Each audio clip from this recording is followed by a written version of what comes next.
Now, if you requested a mail-in ballot for the March primary, there's a very good chance your application has been denied. A new state law is leading to hundreds of rejections, and some political leaders are calling it voter suppression.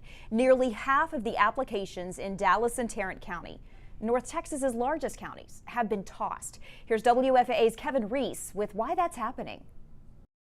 And so I wanted to walk you a little bit through where we are and how we got here. The Tarrant County elections chief explained it to commissioners as best he could.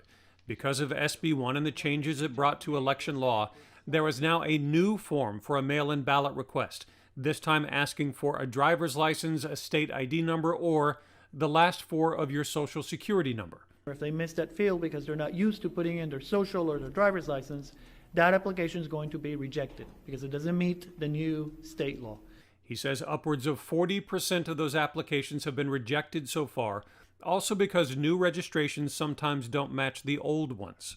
You fill out the registration form and you added your social, but you send us the form this time with a driver's license. We have no way to match it. That's going to be a rejection as well. Elections officials and county leaders across Texas complain about the same thing. Dallas County Judge Clay Jenkins says a 40% rejection rate here. Denton County reports a 28% rejection rate. What are you watching with concern? The League of Women Voters says some churches and other organizations helping with voter turnout mistakenly sent out the old forms. So she recommends going to the Secretary of State's website and filling out everything. If the Secretary of State file has your driver's license and your social, then you should come out of this okay. I think we're in a learning curve. The Texas Secretary of State himself tells us this is not voter suppression. He also recommends visiting his website or calling his office to make sure all of your ID is on file. And so our role should be to help anyone who's having difficulties, anyone who's needing help in completing these applications or their voter registration forms, to make sure that all eligible voters get to vote in the way that they choose to vote.